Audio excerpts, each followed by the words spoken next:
Bakit? So, all right, let's proceed.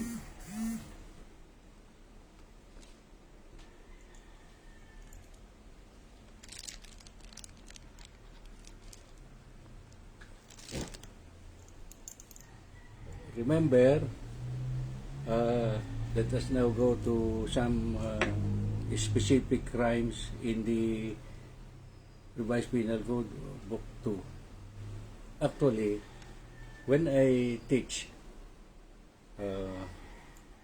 criminal law review, I start with Book 2 on the definition of specific crimes, because the students will have a better understanding of criminal law, the application of the general principles in Book 1, if they already have a working knowledge of the elements of the specific crimes defined in Book 2. So, sometimes we better understand the concept, for example, of estafa as against theft, and theft as against robbery, by knowing the distinction. Actually, when you are made to distinguish, all you have to do is state the definition of theft, if it is to be distinguished from estafa. The distinction is that the juridical possession is transferred by the plaintiff to the defendant. But in theft or robbery, there is forcible, there is taking. Forcible in case of robbery, and in case of theft, that is without the knowledge and consent of the plaintiff or the owner. Let us now test your knowledge with a practical problem. Again, a borderline problem, but when you come across with this, you will appreciate what I am trying to say, whether the crime of estafa is committed. The facts are like this. A sells his commercial lot for 1 million pesos to B, with C as the authorized agent, to be compensated with 5% commission on the purchase price, o 50,000. A receives the purchase price from B,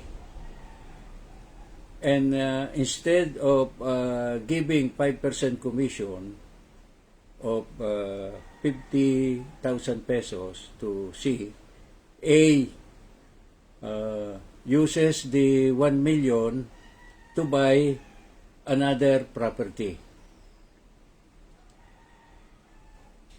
C approaches you asking if he can file the case of estafa as against A for misappropriating the 50,000 commission that should have been paid to him. What will be your answer? Did A commit estafa by misappropriating the 50,000 commission, instead of giving it to the broker? A uses it as a part payment for another property.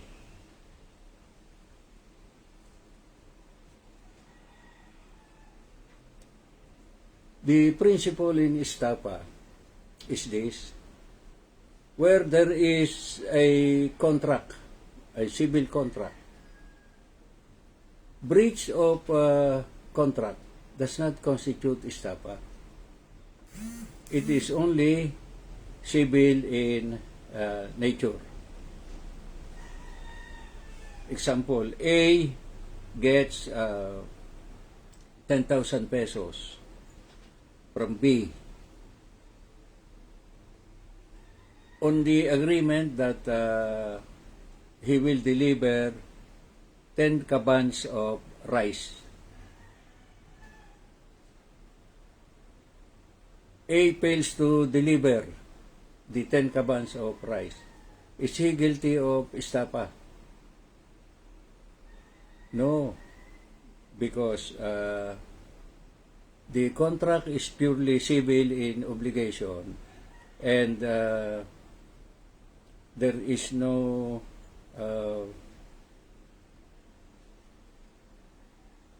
element of false pretense. There is no trust or confidence involved, because it is a purely civil contract. Now, going to the problem of not giving the commission and instead applying it in part for the purchase of another lot, it is only, number one, a civil breach, and therefore does not constitute estafa. And number two, the juridical possession, there was was not entrusted by C, the broker, to B. And therefore, the principle that B did not employ deceit or did not employ false pretense or did not commit abuse of trust and confidence, because the money was not delivered to him in trust by B, and therefore there is no transfer of juridical possession.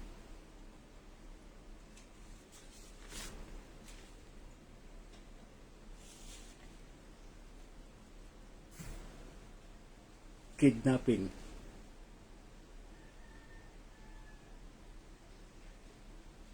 A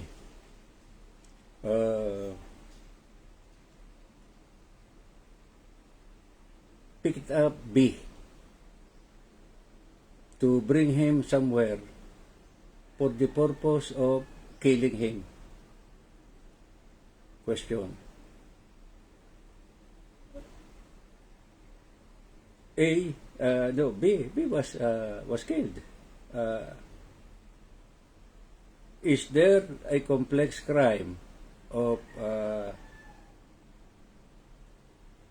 illegal detention or kidnapping with murder or homicide?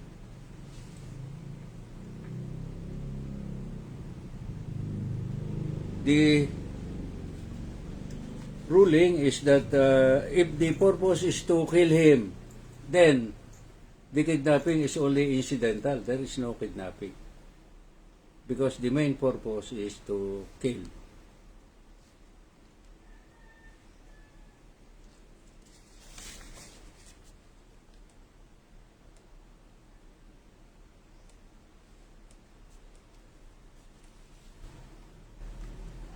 Now, let us go back to bribery and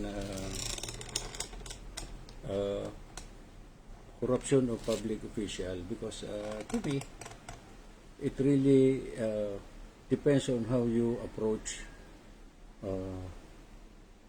answering the bar question. So, a private contractor offers to pay a member of the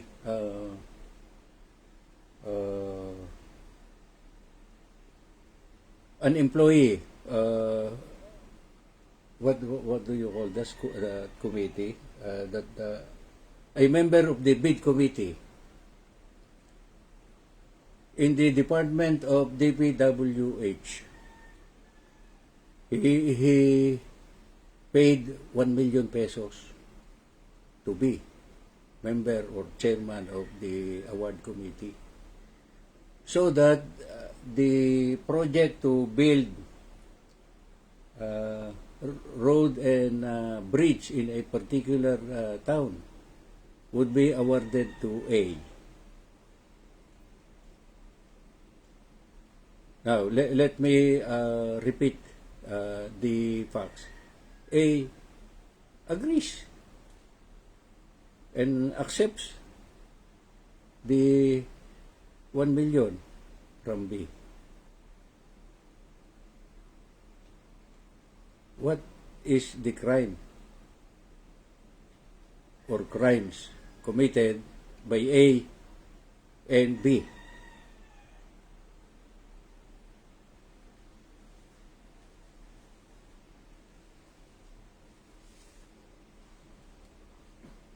The offeror would fall under the definition of corruption of public official, and the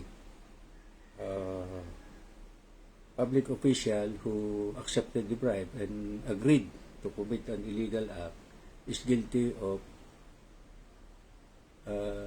direct bribery. Now, another problem. Let us say that upon winning the election, some businessmen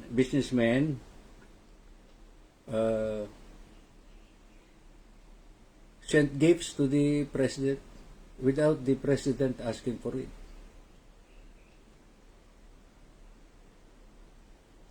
On the expectation that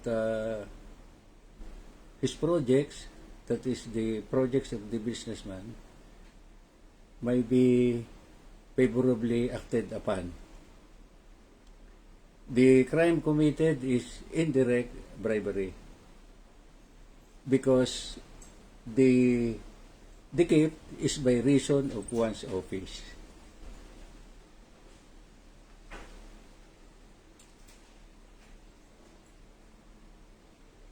Miriam Defensor Santiago was charged of bribery.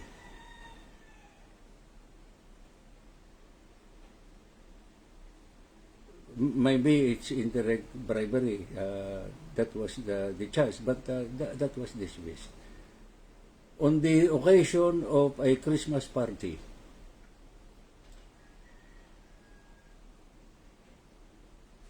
those who were transacting with the BID sent gifts, such as refrigerator, cooking utensils, and other household equipment, which were distributed as by way of raffles during the Christmas party.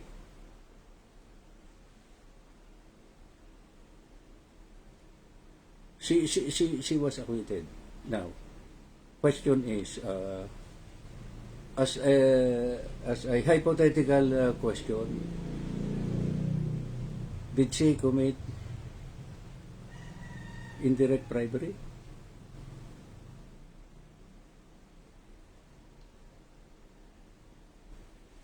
I was a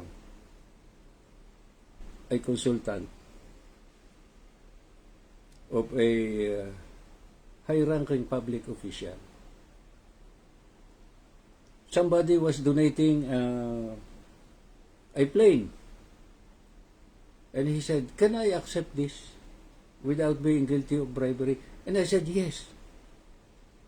How? Let your office accept it, not you.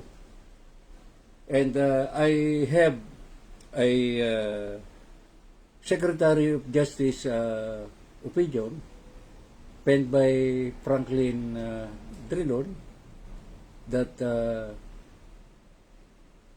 gives to the office, not personally to the holder of the office. It's not direct, but it's not bribery at all. So we accepted the jet plane, and there was no problem because it was received by the office.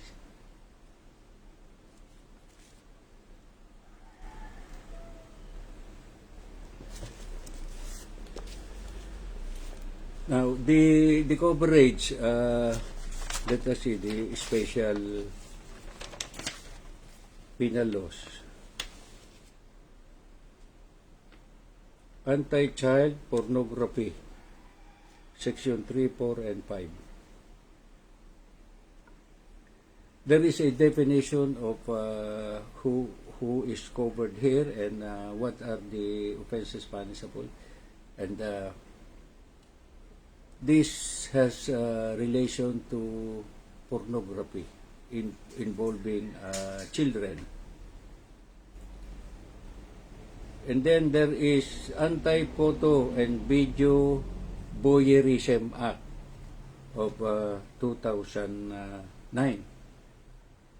Now, just read what is punishable and what are the elements.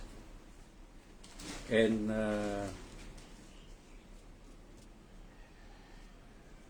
you can answer any questions. Anyway, the law, special law is very short. Now, anti-hazing. Again, in any felony or crime punishable by special law, always remember the requisites. Now, in anti-hazing, the victim died. And all the elements of making the victim do foolish acts,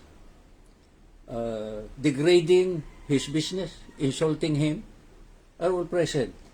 But the Supreme Court dismissed the case because the element that the hazing that resulted to the death is a prerequisite for membership to a fraternity or sorority is not included or is not alleged in the information. And so, not all the elements as defined by law, the anti-hazing law, are present, and the accused was convicted, rather acquitted. Now, even the owner of the place where the hazing is authorized to take place would be liable. Now, my advice to you is, while criminal law review is relatively short because you have Book 1, Book 2, and special penal laws, and the syllabus also has identified a specific scope of coverage, my advice to you is, as you continue your review, and anyway, there are handouts in reputable review centers. My advice to you is make an outline So, a brief outline, similar to what I have done in my book and what I have done that I disseminated for the bar on February 4, 2022. And that is write down the important elements of the crimes specifically defined and penalized, not only in Book 2 of the Revised Penal Code, but also in special laws like Anti-Money Laundering, Anti-Photo and Video Voyeurism Act of 2009, and compare that to Anti-Child Pornography Act of 2009, same year.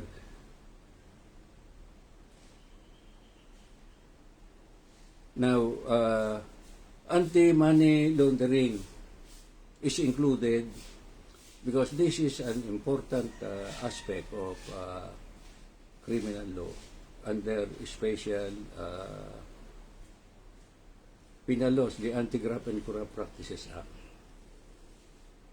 While this is not covered by the revised Book 2 of the Revised Penal Code, although some crimes or felonies are incorporated here, this is not strictly a mala prohibita legislation. Because, for example, violation of Section 3E, that is causing undue damage or injury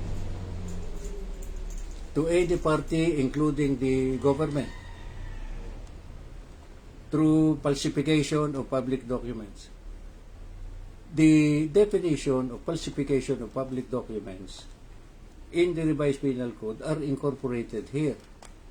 And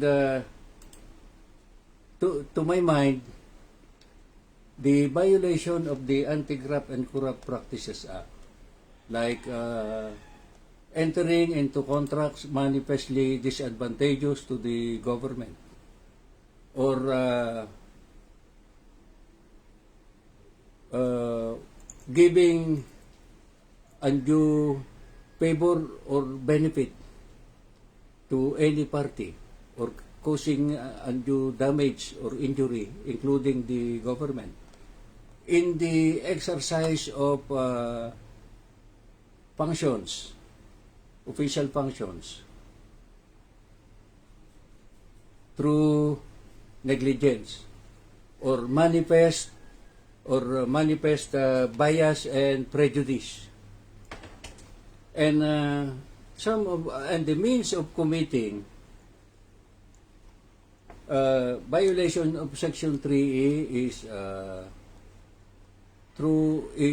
in relation to the crimes penalized under Book 2.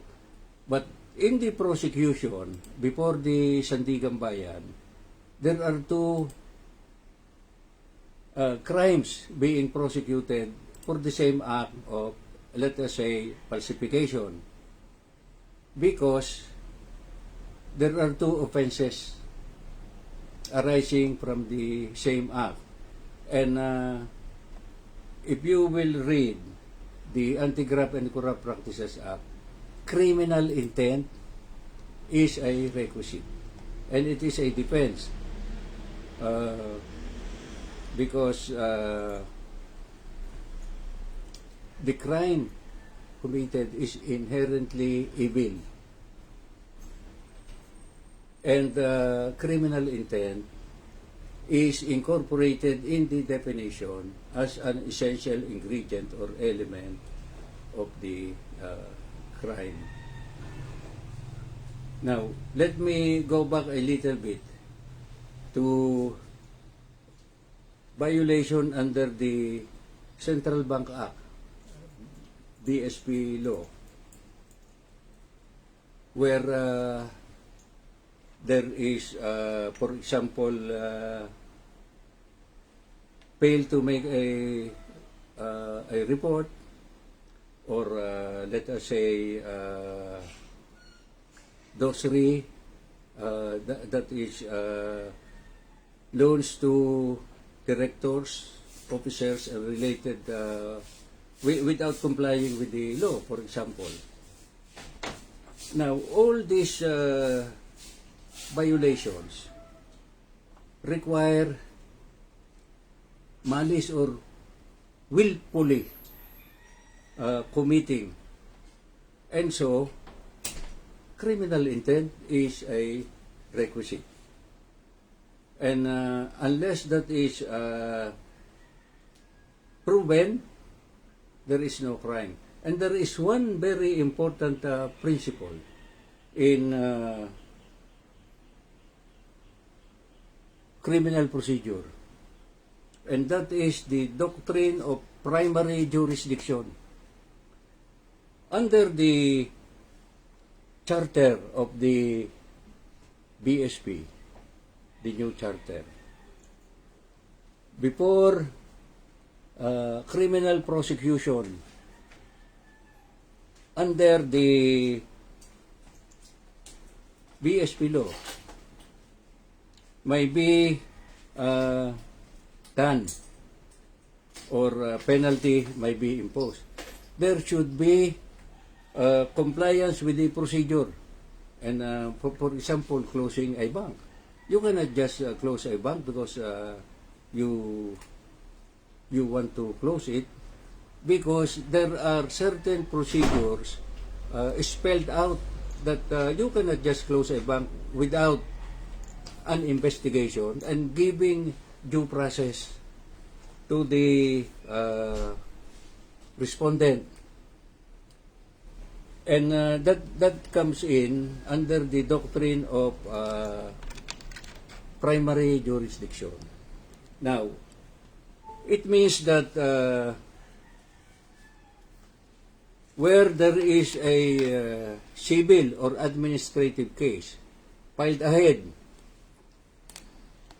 and the civil or administrative case is filed before a body which has the expertise and technical know-how to resolve the civil or administrative case, then the existence of that civil case where the issue is determinative of the guilt or innocence of the accused under the doctrine of prejudicial question, the criminal case may be suspended.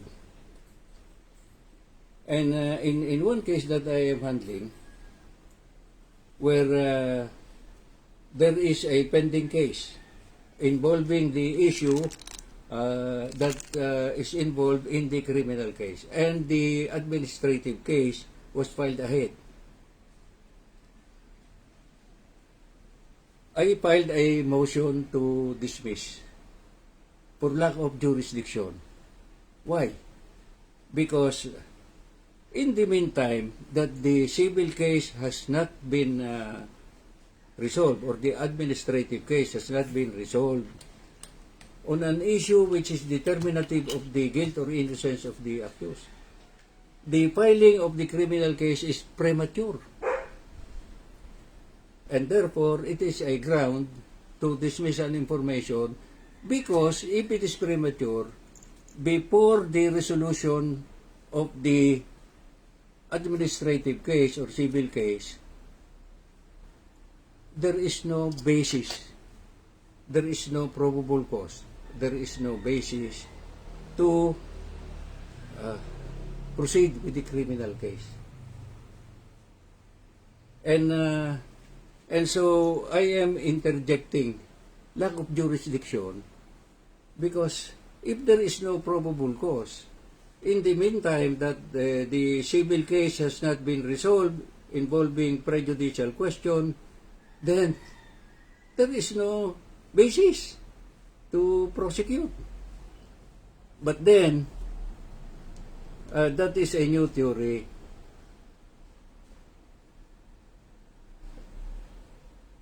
There is no jurisdiction if there is no probable cause. And it is only the guidelines for speedy trial that criminalizes or that prohibits the filing of motion for determination of probable cause. Because if there is no probable cause, what's the use of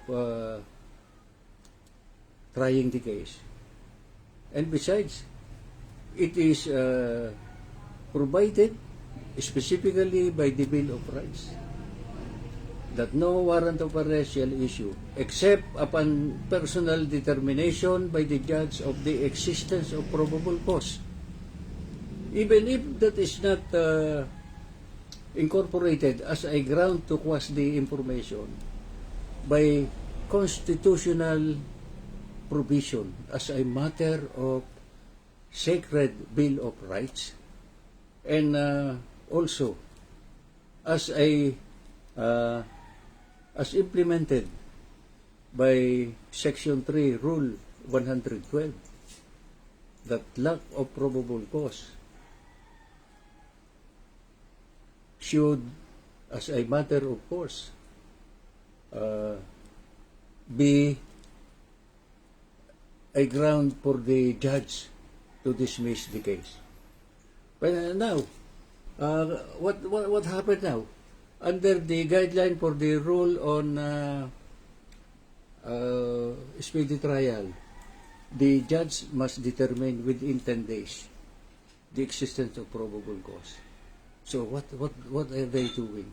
Without reading the voluminous records submitted by the investigating prosecutor, they will just issue that because the judge might be held liable because of the mandate to issue or determine probable cause within 10 days from filing of the information in court. Now,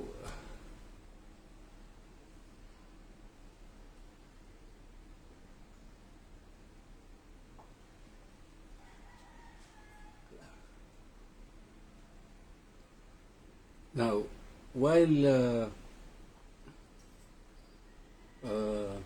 search and seizures and the requirement of warrant of arrest is essentially an issue in remedial law, that is also very material in criminal law. Because under the speedy trial rule in criminal cases, judicial determination of probable cause, you cannot file a motion for that because that is held prohibited pleading, and the judge must resolve the determination of probable cause within 10 days. However, where the search and seizure is illegal, you have a remedy which is not prohibited by the speedy trial rule, and that is file a motion for suppression of evidence seized in violation of the Constitution without a search warrant and unjustified on by warrantless search and seizure. Because if you are able to suppress evidence under the doctrine of the fruits of the poisonous tree, then you might be able to make an outright dismissal of the case on the ground that where evidence of the prosecution is successfully suppressed, then there is no case, and the judge is duty bound to dismiss the case. I cannot understand why lack of probable cause cannot be raised, because it is a constitutional right. And anyway, the speedy trial rule says that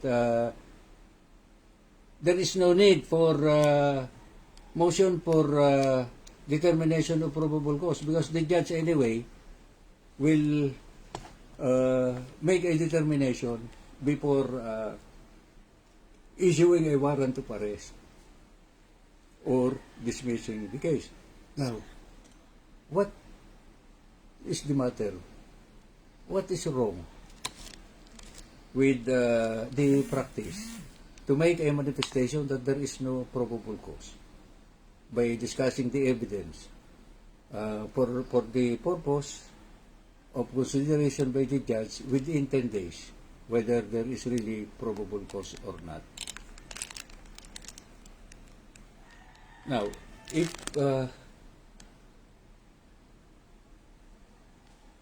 for example, your ground is there is no Miranda warning and the arrest is illegal, you can file a motion to dismiss based on that, because that is a constitutional right. It doesn't have to be incorporated in the rules on criminal procedure on the grounds for quasal of the information.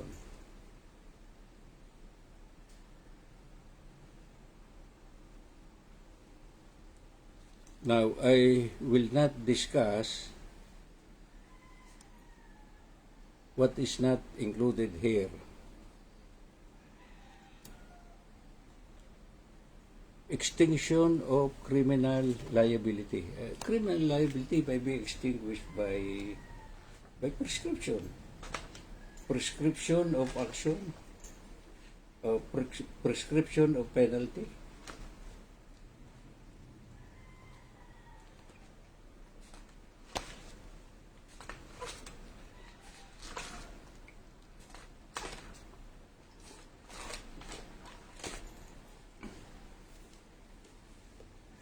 Rebellion, where coup d'etat is a species of, because of the anti-terror law and the issue of the NPA as an identified terror organization is in the public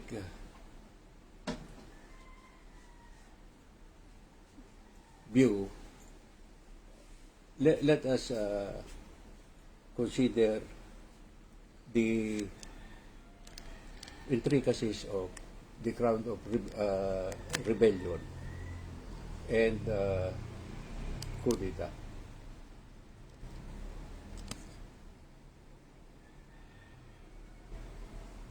When Senator Enrile was charged of complex crime, of rebellion complex with common crimes by the Department of Justice, the case or charge against Senator Enrile was quashed or dismissed because rebellion cannot be complex with other crimes, because other crimes committed in furtherance of rebellion are absorbed in the same way that trading or pushing or selling prohibited drugs absorbs illegal possession, because you cannot sell something you do not possess. So now, in the case of coup d'etat, see, the crimes must be accompanied with widespread terrorism that caused panic to the community. Any attack on the government would cause panic, widespread panic to the community. And there are component crimes. In addition to that requirement, then all the elements of the component crimes, like rebellion,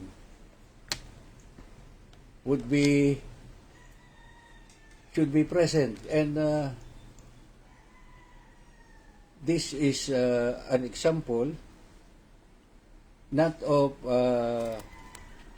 a complex crime, because the common crimes are absorbed in rebellion. I do not understand what is meant in the syllabus of composite crime.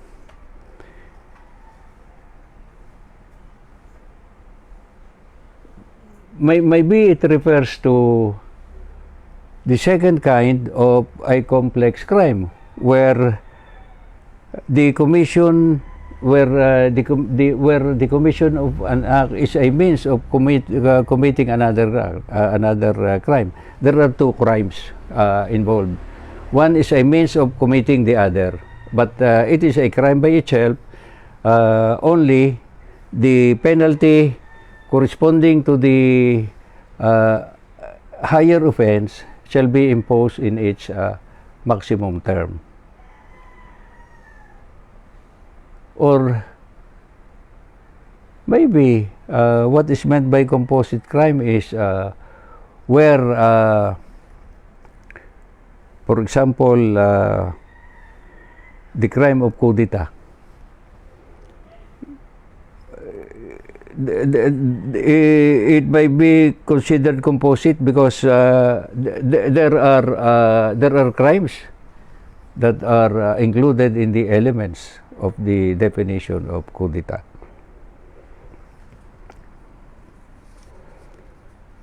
Now, in answering questions in the bar, as long as you have outlined the salient elements in the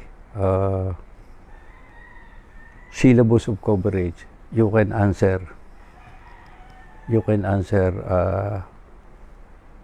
all questions correctly in the bar. For example, you can also reinforce your understanding of the elements by reading decisions of the Supreme Court applying the particular provision of law. An example is in the case of hazing, where the victim died. There are acts falling under the definition, making the neophyte do silly and foolish things that are degrading or even harmful to the neophyte. But if the element that it is essential to the admission into the organization is not stated in the information, the case will be dismissed. An example, direct bribery, direct assault. Now, the one assaulted must be a direct officer. And the reason for the assault is by reason of his office.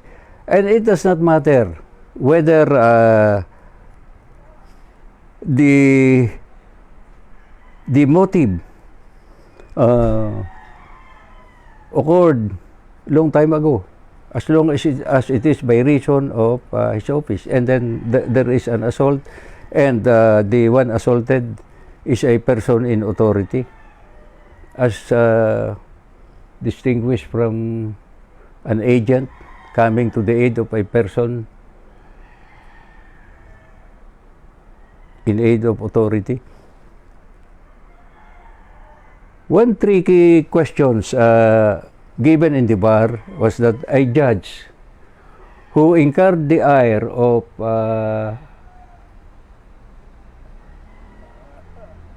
the accused, or the assailant, while he was a prosecutor, because he decided a preliminary investigation against the assailant or offender. And during the occasion of his retirement,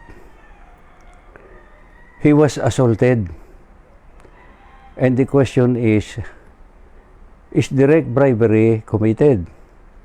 The answer is no, because considering that he was already celebrating his retirement, then he is no longer a public officer. And therefore, you can conclude that there is no direct assault. So the crime committed is physical injuries, not direct assault.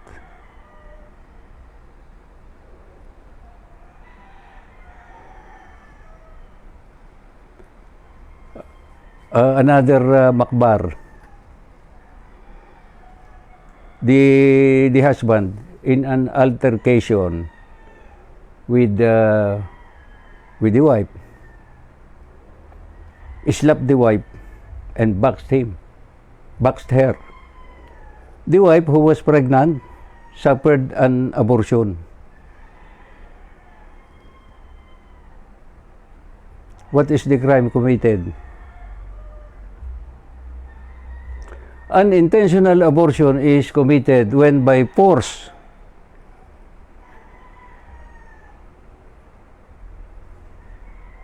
abortion happens.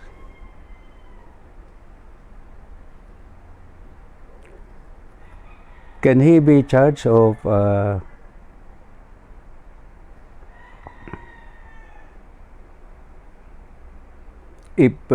parricide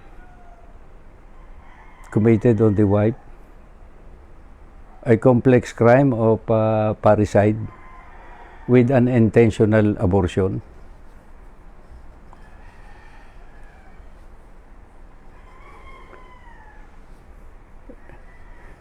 There is a decided case that's possible, because a single act resulted in the commission of grave or less grave felonies, 2 grave or less grave felonies.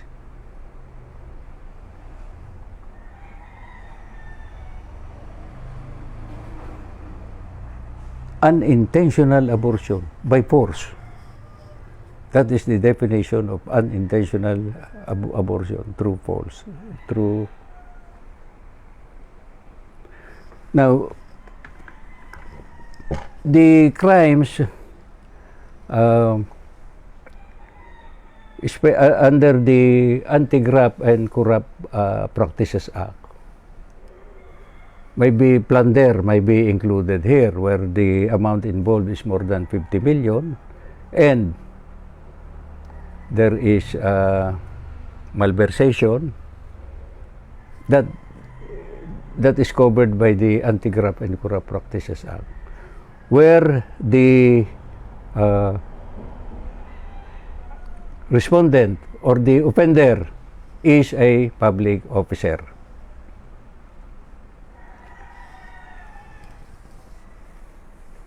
The jurisdiction of crimes committed by public officer like dilemma, public officer in relation to her office. Why was dilemma charged in the RTC? Because the Dangerous Drugs Act provides that jurisdiction in drugs cases fall within the exclusive original jurisdiction of the RTC.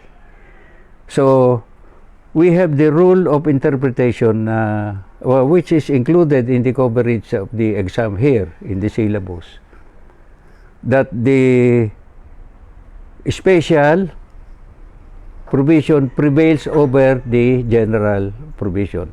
Now, the general provision is that crimes committed by public officer under the provisions of specific provisions of Book 2 of the Revised Penal Code and other related special laws like the Anti-Graft and Corrupt Practices Act. The jurisdiction lies with the Ombudsman for preliminary investigation, although the Ombudsman may delegate the authority to the Department of Justice, but it is the Ombudsman that can file the case. And if it is committed by a public officer, whether to be filed with the regular court or with the Sandigan Bayan, it is only the Office of the Ombudsman that has a preliminary investigation. Where the preliminary investigation is delegated to the DOJ, the findings have to be presented for imprimatur and for filing of the information, whether with the Sandigan Bayan or with the regular court. Because crimes committed by public officer shall be filed either with the Sandigan Bayan or the regular court, depending upon the imposable penalty.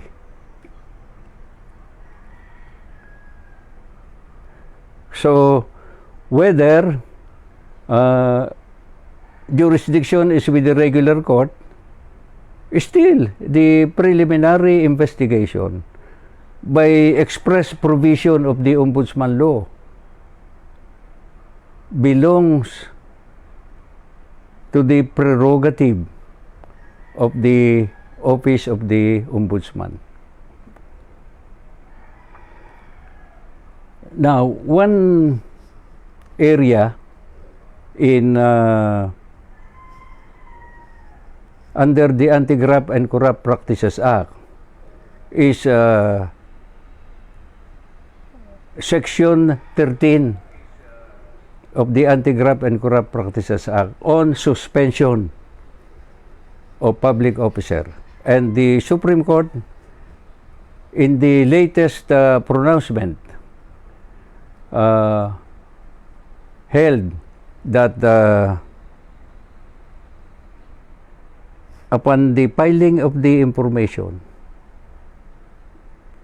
and on motion of the prosecutor, the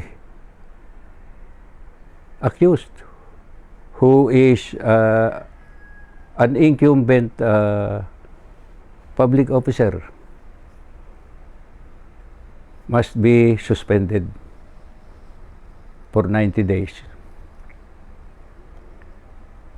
And that cannot be restrained or enjoined because the Supreme Court nowadays refuses to enjoin or restrain suspension.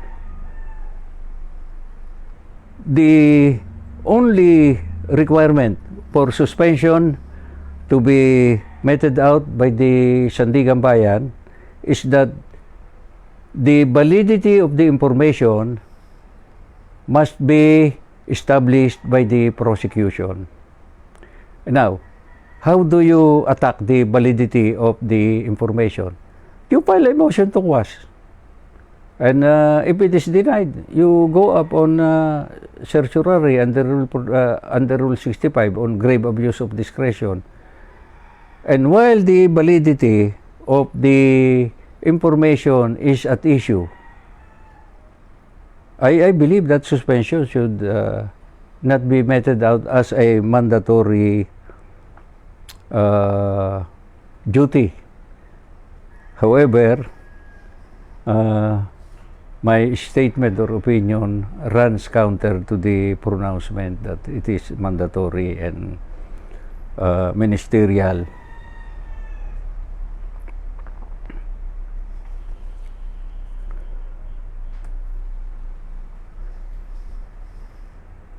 On the issue of jurisdiction for common crimes like concubinage committed by a public health officer that was investigated by the office of the prosecutor, and the case was filed without passing it on to the ombudsman. In the case reached the Supreme Court, and the Supreme Court upheld the jurisdiction of the fiscal and the Metropolitan Trial Court. And to my mind, this is a stray decision because concubinage is outside the function of a public officer, because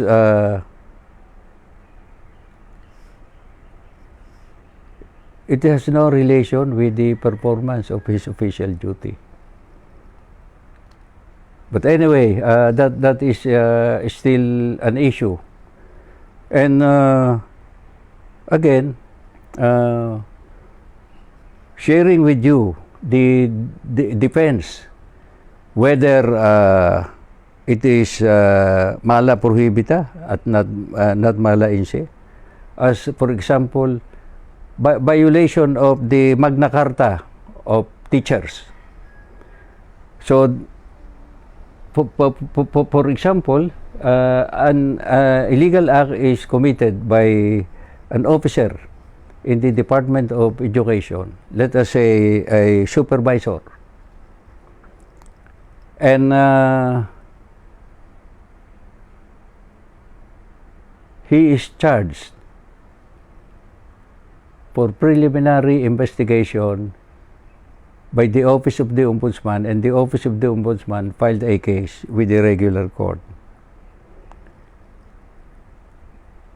I believe that the doctrine of primary jurisdiction is applicable here, and the Office of the Ombudsman cannot investigate and cannot file and prosecute without passing through an investigation before the Department of Education, because under the Magna Carta for teachers, where a complaint, criminal or administrative, is filed against a teacher, there is an investigative procedure outlined by the Magna Carta or Charter of the public school teachers, and that is investigation by the peers, that there should be an investigation within the department before a case may be filed outside. And the doctrine of primary jurisdiction is applicable against judges. You cannot file an Anti-Graft and Corrupt Practices Act against a judge without going first through the administrative procedure in the Supreme Court. Because under the doctrine of primary jurisdiction, the Supreme Court has the exclusive authority and the expertise to determine whether a judge, a sitting judge, might be charged before the Sandigan Bayan or in any court. That is the doctrine of primary jurisdiction, which is a very good defense in criminal action. For example, on an agrarian case, you cannot file a criminal case for qualified theft without the case being investigated first with the legal office of the DAR, because under the doctrine of primary jurisdiction, they have the primary jurisdiction to investigate that case to the exclusion of the regular prosecution office. And that comes in very handy as a defense. Whether it is mala in se or independently of the defense of good faith and lack of criminal intent. But in strictly mala prohibita, for example, illegal possession of firearms, prohibited by statute, now made special aggravating circumstance when used in the commission of a criminal offense. Now, intent to possess must be proven, which is a frame of mind. Even in drugs cases, in a decided case where the boyfriend and the girlfriend were strolling along in Luneta. Now, seeing that a police officer is approaching, what the boyfriend did was to place illegal drugs on the bag of the girlfriend. Both prosecuted for illegal possession. The girlfriend was exonerated because she did not know about the existence of the drugs in her bag, and so there was no animus possidendi.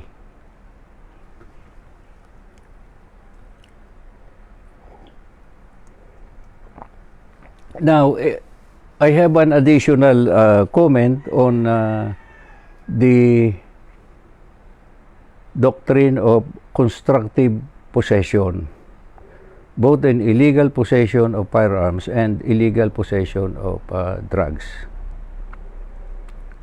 where the drugs or the unlicensed firearms are found in one house, where there are many dwellers. One has the benefit of the doubt that it does not belong to him, because the possibility is that it belongs to somebody else. And if you can show during the preliminary investigation that there are other dwellers and the prohibited items are not confiscated in the body of the accused, then there is no probable cause.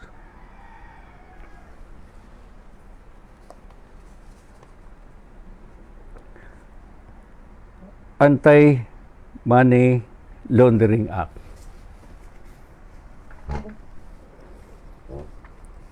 You must remember who are the covered institutions or companies: banks,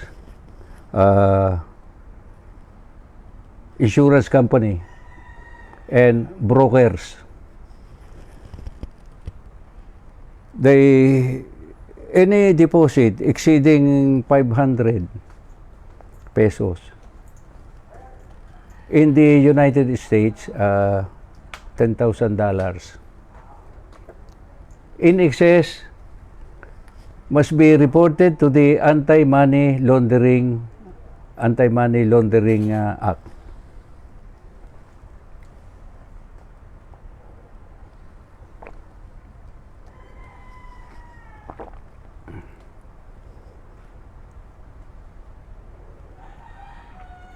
Now, violation of the Anti-Money Laundering Law in the impeachment of Chief Justice Renato Corona was considered a high crime, an impeachable offense under the Constitution. During the time that the Senate was trying Corona, I was handling a parallel case in the city of Manila against the chief of the warehouse department of the Bureau of Customs. My client was charged for failure to report one lot in Quezon City and another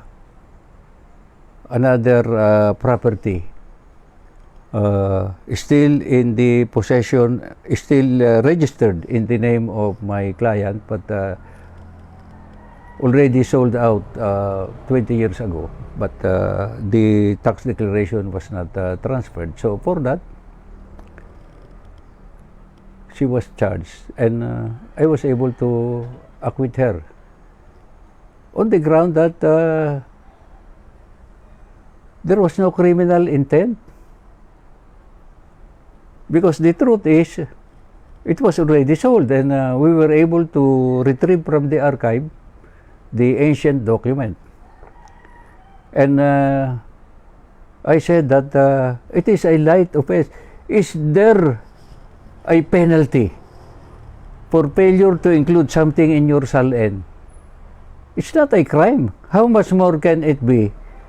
High crime? Betrayal of public trust? When there is no law penalizing failure to exclude in good faith some properties in the statement of assets and liabilities. And there was at the time an ambassador who failed to include his house in the United States in his SALN, and he was up for promotion or transfer to another country. The government barely allowed him to amend his statement of assets and liabilities. Again, let me repeat what I said when I started this lecture. Criminal law is a branch of public substantive law that treats and defines crimes and provide for their penalty. If there is no penalty, there is no crime, whether it is mala in se or mala prohibita.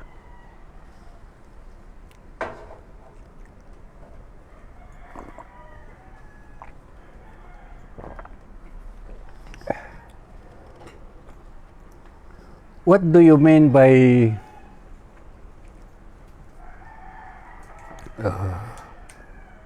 corpus delicti or corpus delicti?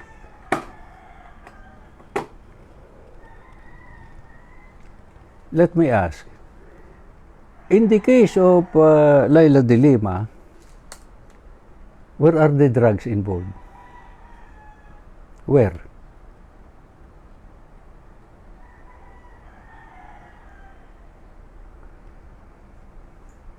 The money, if it is a case of bribery, probably gone, but that can be proven by testimonial evidence.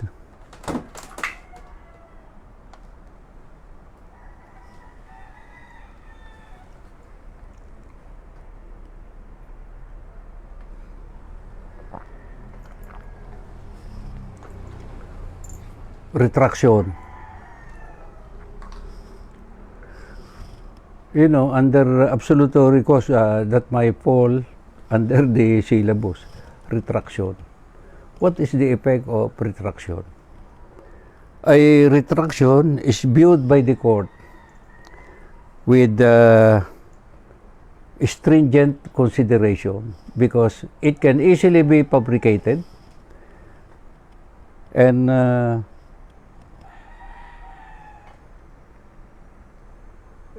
it is not necessarily always exculpatory.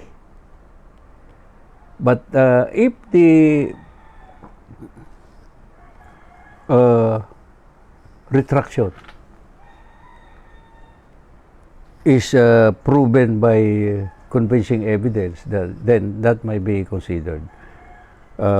Particularly if the retraction happens after the conviction, it is viewed with a grain of salt by the court.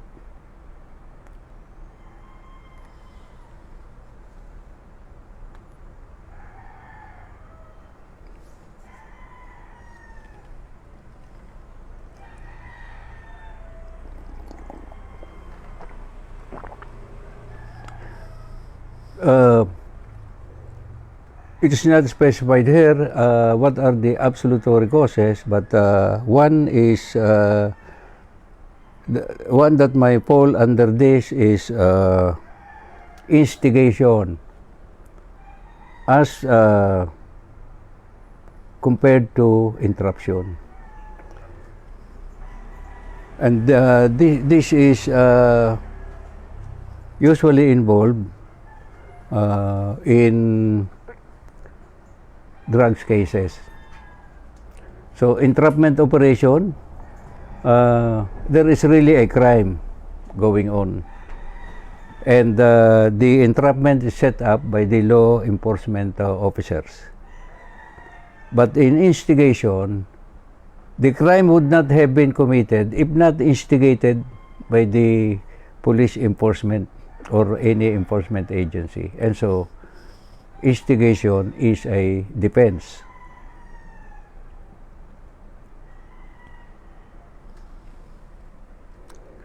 Now, included here among, let me see, among aberratio ictus, error in persona is praeter intentionem, where the acts committed is more serious than the crime intended. And there is usually a question on the provision of Article 4 that an offender committing a felony is criminally liable although the crimes committed is different from the crimes intended. One question in the bar is simply this. A, driving a car, saw a friend crossing the street. And so, to scare him, he accelerated, but he was able to stop the car. The victim or the object of the joke died. What is the crime committed?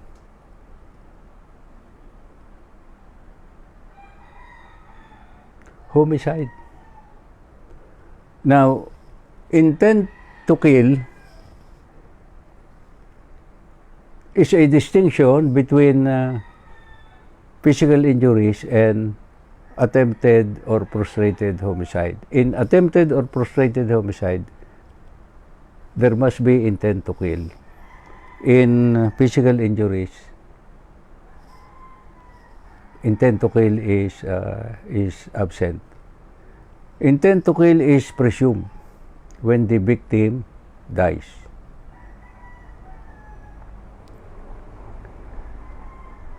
I am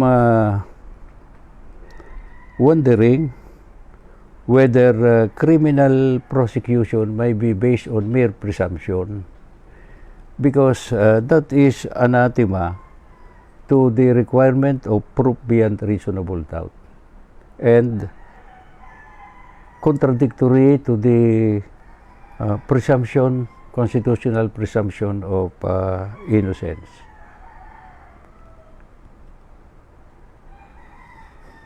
Now, violation of PD 22, bouncing check decree, is considered mala prohibita. The mere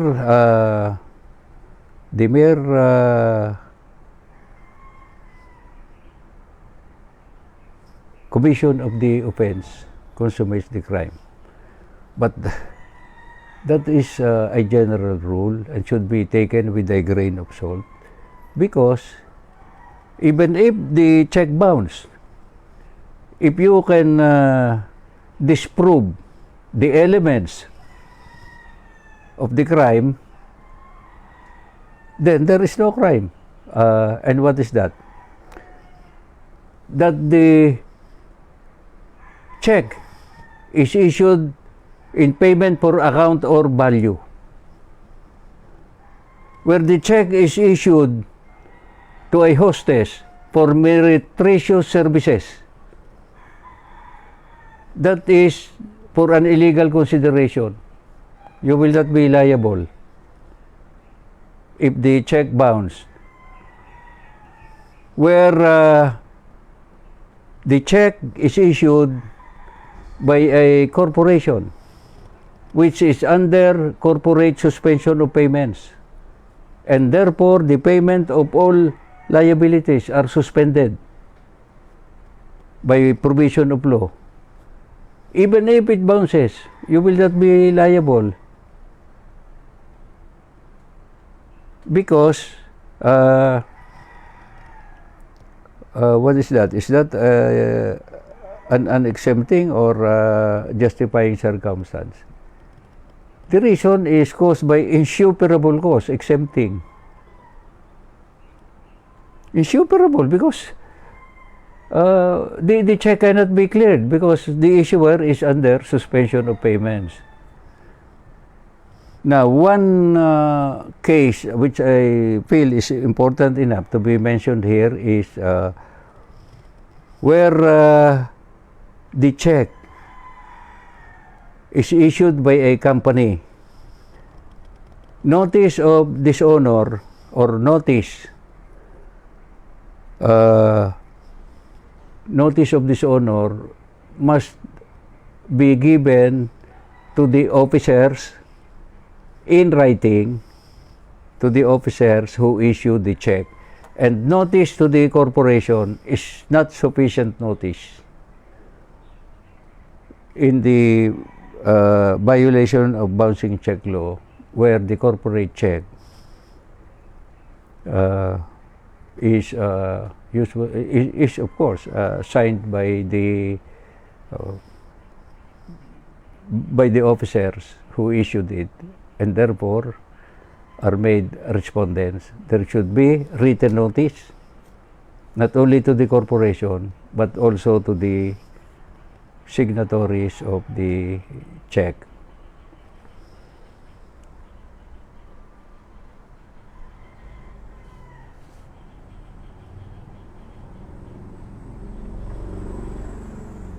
Anti-Graft and Corrupt Practices Act, where you feel that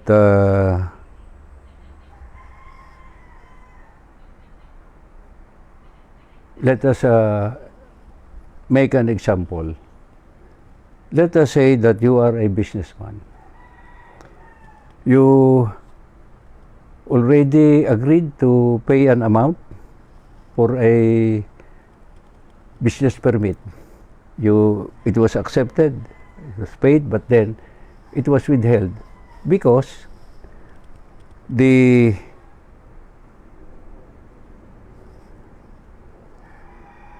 one issuing the permit has adjusted upwards your taxes payable. You want to get the help of the ombudsman, but you do not want to file the case because that will take time, and besides, you do not want to be harassed under the usual motto of businessman: do not fight City Hall, you will be in trouble. So what is the remedy? And this works. There is a provision in the ombudsman law that where you feel that a public officer is committing a crime or is withholding something other than the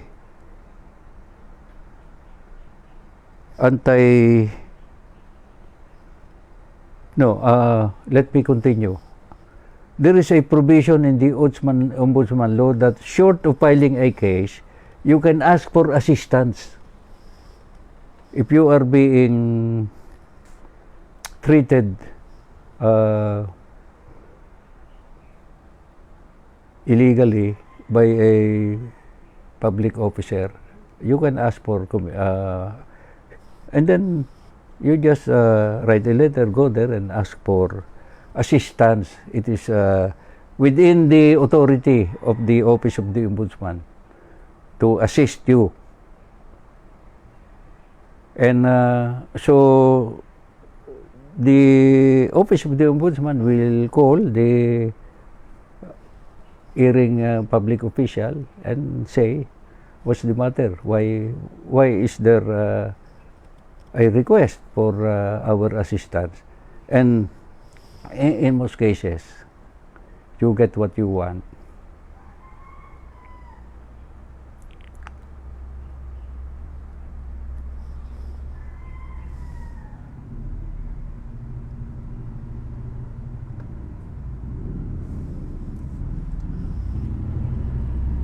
Secrecy of bank deposit in relation to the anti-money laundering law, you can pry into the bank accounts of the accused, where the pending case for prosecution fall under the predicate crimes. For example, kidnapping,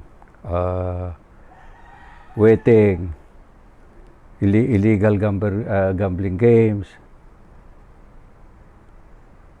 or there is a case already, then you can apply for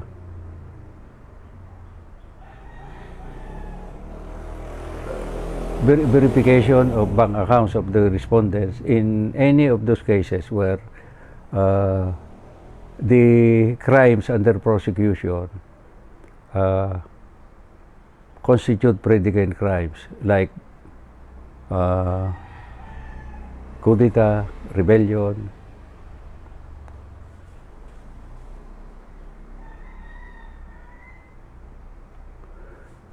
The cut-off amount where the bank must require for submission to the Anti-Money Laundering Council is above 500.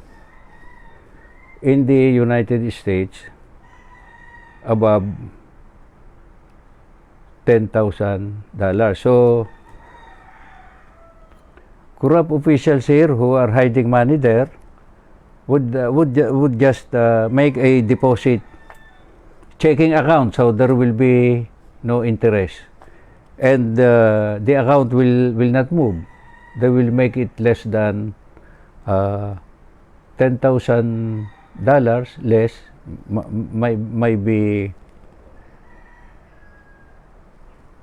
any amount less, and deposited in different accounts. Now, if that is discovered by the Anti-Money Laundering Council, that is a violation. That scheme of making deposit.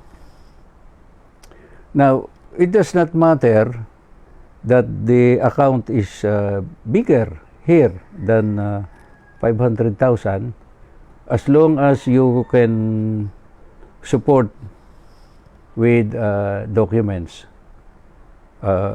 You can submit supporting documents as to the lawful source of your deposit more than 500,000. If it is 500,000, there is no need to report unless the bank is required.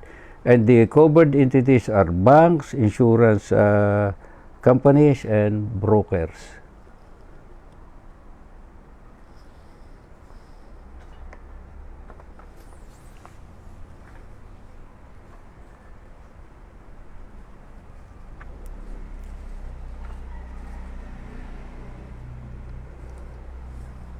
In spotting the issue, in answering the bar,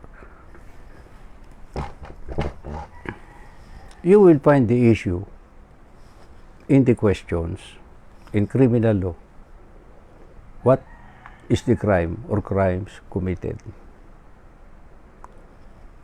And so you consider, based on your knowledge of the law, what crimes might have been committed, and to determine whether the particular crime is committed, then you have to be able to remember the elements or the requisites of each crime, because the moment that one requisite is absent, as for example in hazing, where the hazing is a requirement for admission to the sorority.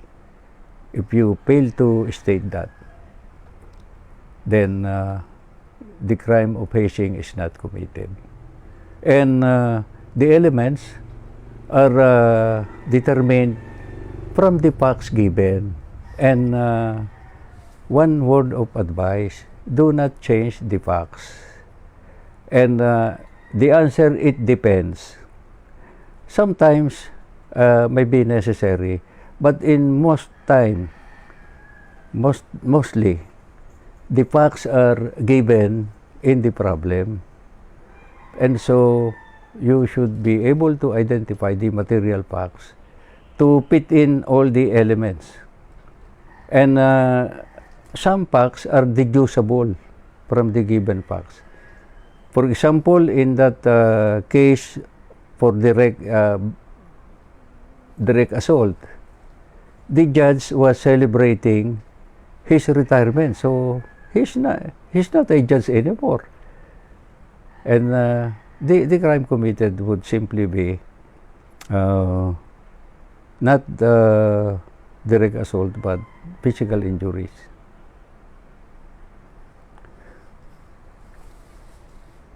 Before you answer, you review, so you can allot time, and do not panic, because do not think of the answer. You just survey.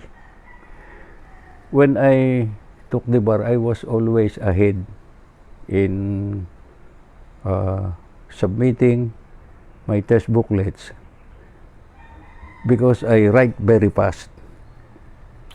in 1970, no Xerox machine, books are very scarce, and the way we study, we read the cases from the original, from the Philippine reports.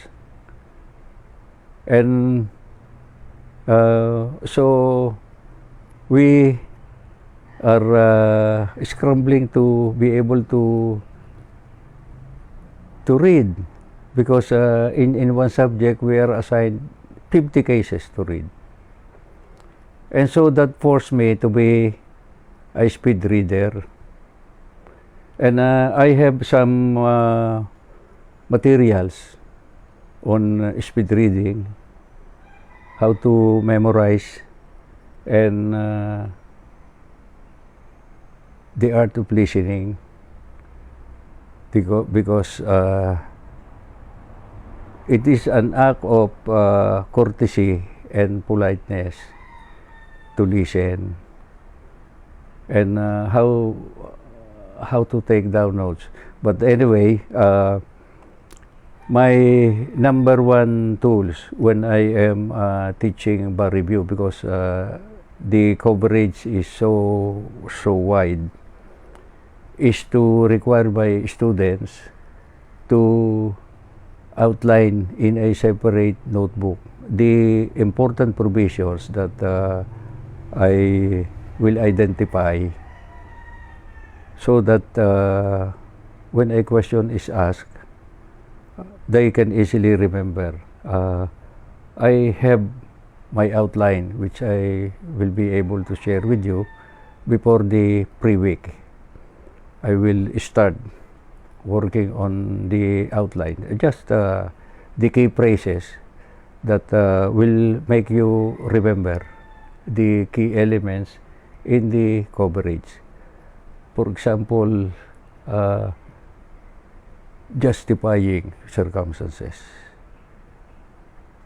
If you know the philosophy for justifying no crime, no criminal intent, the act is justified, you can easily remember what are those.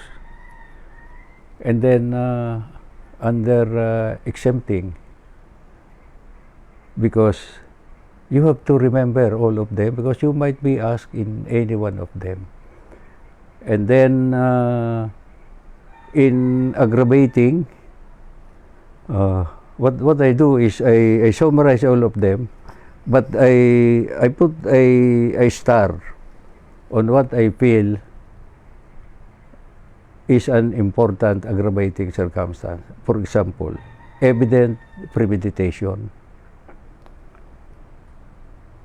The requisites, because this is a qualifying aggravating circumstances. You must remember the elements or the requisites. I defended a criminal case where my client was charged of murder for shooting the assailant who went to his house to shoot him. And the qualifying circumstance used in the information is evident premeditation.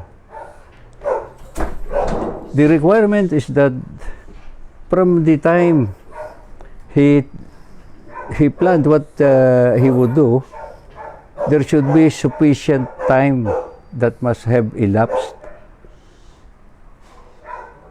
to sufficient for him to reflect on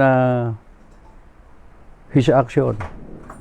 How can there be sufficient time when it was on a spur of the moment? He was about to be shot, so he defended himself. Now, treachery was not used because there was an altercation, so there is no treachery, and both were armed with firearms. So I filed a motion for bail. Now, in petition for bail, our practice in the olden time is that when our client is charged with a non-bailable offense, in the preliminary investigation, we will already go to the court of original jurisdiction, if it is the RTC, and file a petition for bail. The advantage of filing a petition for bail where your client is under detention is you are the one presenting evidence. Now, if you wait for the information to be filed, then the prosecutor is given all the leeway and opportunity to prove that the evidence of guilt is strong. And so you are just waiting, and the prosecution can call as many witnesses to prove that the evidence of guilt in capital offense is strong. But when you are the one who filed it, bail may even be granted before the preliminary investigation is over. And anyway, the information will be filed in the court of proper jurisdiction. That is not in the rules, but we have been doing that in my younger years.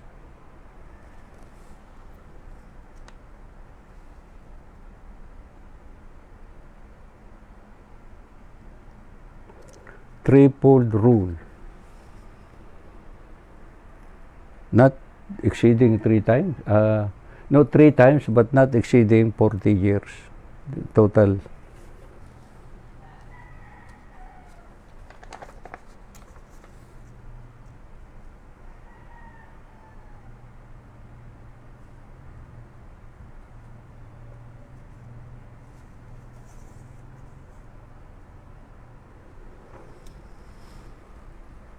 I would advise you to really remember the requisites. For example, the exempting circumstance where brothers and sisters, family members, under Article 334 are living together in the crimes of theft and estafa. There is no criminal liability. And you should correlate that with an accomplice who profits by the fruits of the crime, but who is related because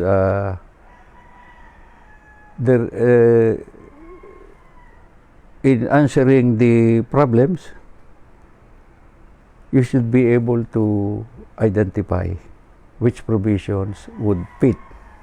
And the way to do that, while you are reviewing for the bar, is to outline the elements.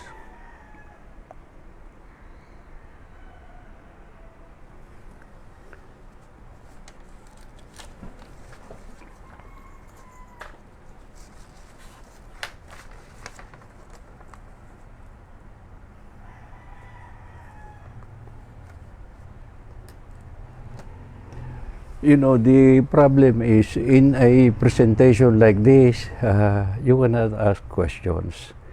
You know, if it is on a face-to-face lecture, I will be asking questions. So, one time, I was lecturing in the bar at the UP Law Center. All my friends and students in Davao were in the front seat listening to me. When I started asking questions, in the next session, they were all at the back because they did not want to recite. But all of them passed. Those who stayed in our apartment units near Ateneo, all of them passed.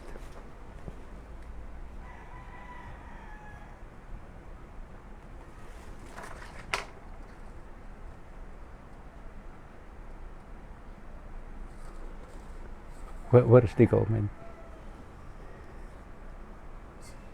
I will check the comment to the questions. Now, here is what I will do. I have an outline here.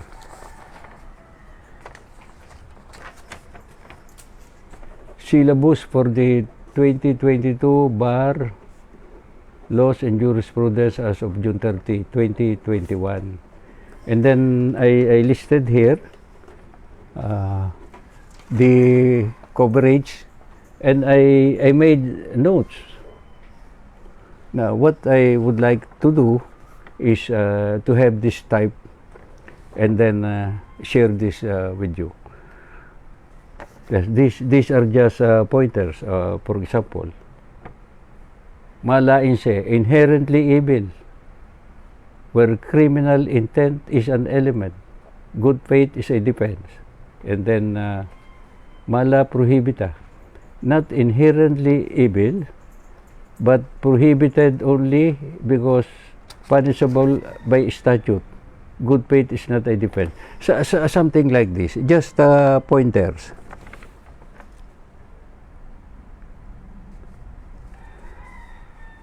Now, let us see.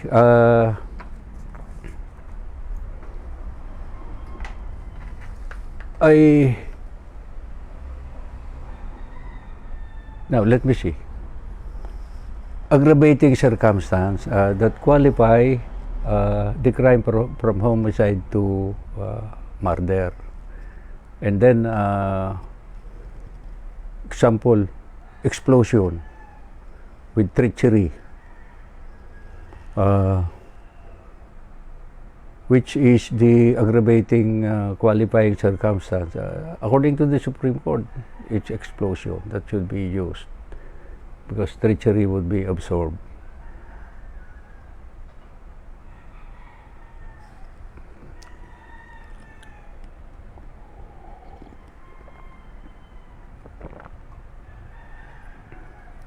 I hope you were not shocked by my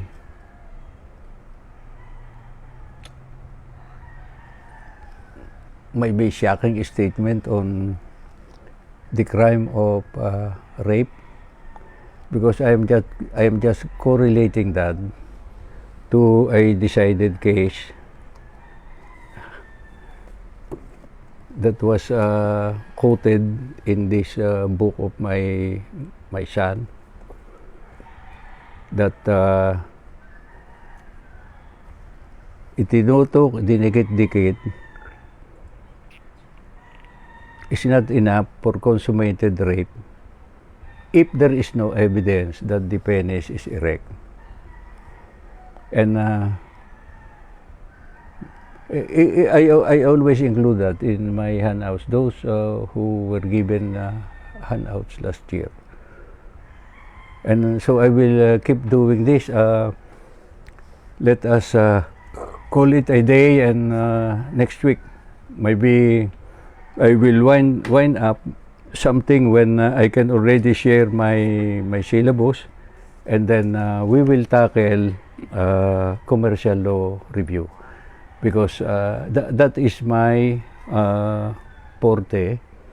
Commercial law review, I concentrate on that because that is my practice, and also criminal law, because criminal law really must be given attention, because many who would suffer in the bar is because of criminal law. The passing average in criminal law is very low, unlike in other subjects. If I would be an examiner, I still can do it. I will just concentrate on the basic principles as done by Justice Leonen. And so, to his credit, many made it in the bar. And if it would be an inspiration to you, many are going to pass also in this coming bar examination, because the scope of the syllabus is limited, and we will just concentrate on them and the application of the significant provisions. Now, we will wind up criminal law, and hopefully next week I should have available. If I'll have this outline type, and I will share with you the significant cases in criminal law, and then we will go to commercial law. Commercial law is very difficult because of the wide coverage. Can you imagine? Intellectual property, 3 books. And then you have corporation law, you have securities regulation code, banking law, insurance. But I have a summary of the important provisions here, and you can disregard the other provisions of law that are never the source of bar examination, particularly the administrative provisions. So we will just concentrate on the important and significant doctrines in every subject in commercial law. For example, insurance, I can devote just 3 pages for summary in insurance. And securities regulation code, and then intellectual property. We will just concentrate on the key provisions, on the important ones, so that you will remember easily if you have an outline. I will share it with you, but I advise you also to do it on your own. You see, even if you do not read it again, you know, by merely writing the elements, it will be etched in your subconscious memory. So let us call it a day. I'll see you next weekend.